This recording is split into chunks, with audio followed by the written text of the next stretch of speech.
Is it hard to measure a new pool liner? Well, the first thing that I would say about that is what kind of pool is this? Is this a pool that only has straight walls, like a rectangle, for example? Or is this a free-form pool, which is to say, any pool that has any radius walls at all? And the reason why is that if you had a rectangle pool, the measurements are fairly straightforward, fairly linear. How deep is it? How long is it? How wide is it? Is the pool square? Where does the shallow end break start? Where does the deep end start? The deep end pad start? How deep is it in the deep end? How deep is it in the shallow end? So it's all, as I said, very linear measurements and something that pretty much everybody should be able to do, assuming you were doing it careful. When you have a free form pool, you can no longer take linear measurements. You are required to make an A B plot. Essentially, what this is you're going to mark reference points around the entire perimeter of the pool, and then you're going to measure to those reference points from two different known reference points as A and B. Typically speaking, this is going to be a spot in the grass, and A and B are going to need to be at least 10 feet apart from each other. But that's it. Then you go around the entire pool measuring to each of your reference points from both the A tape measure as well as the B tape measure. When you input these numbers into a CAD program or a liner manufacturing program, it overlays these reference points over top of one another, essentially making a connect the dots kind of picture. And this allows them to see where the true shape of the liner is. This is something that is more complicated than what the average pool owner is probably going to be able to accomplish.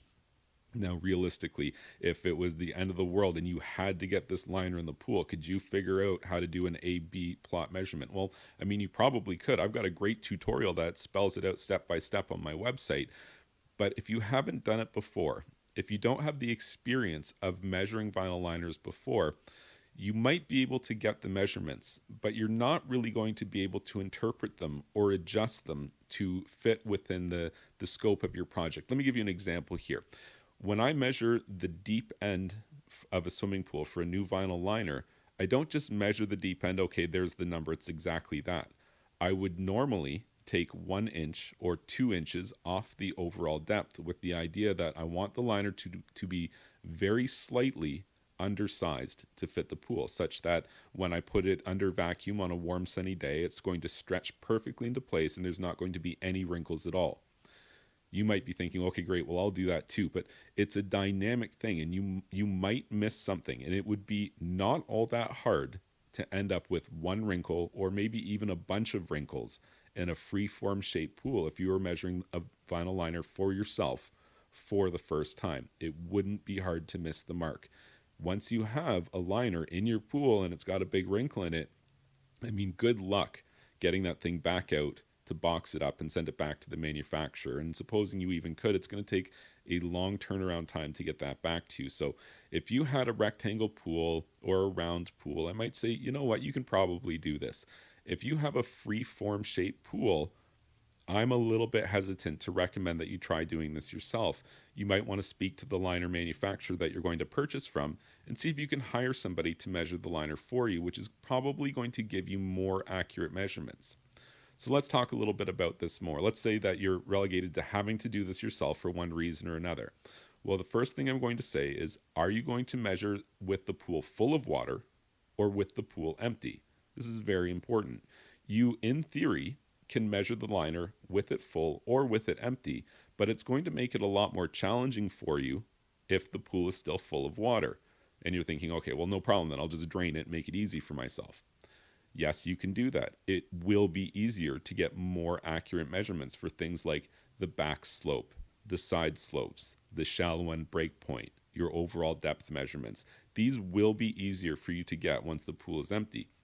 But something that you need to appreciate is that a vinyl liner pool needs the liner in it with the weight of the water on it to help protect the walls and floor and the structure of your pool.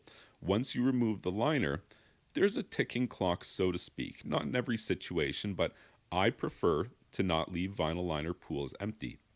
It could happen that you get a lot of rain and during one of these downpours, you could end up washing out one of the slopes of your pool. You'll come out in the morning and find that the slopes have washed into the deep end, and now you essentially need to rebuild the bottom of your pool.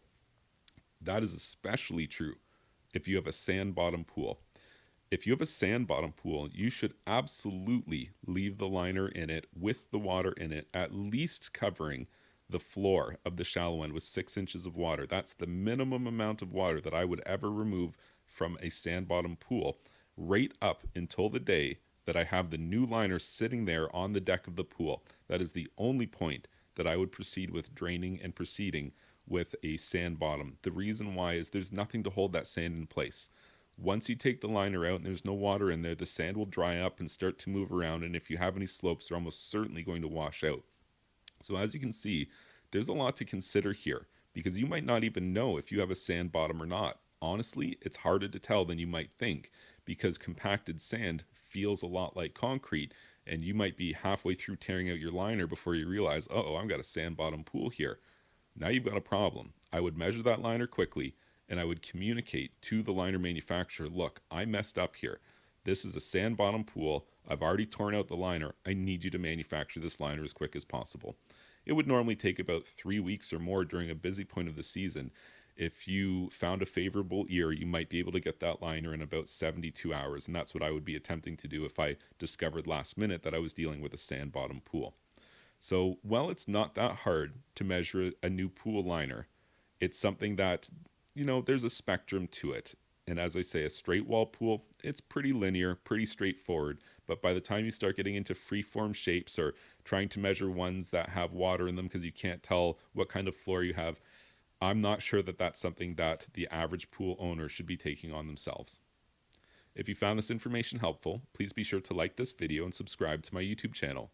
And you can check out my website, swimmingpoolsteve.com.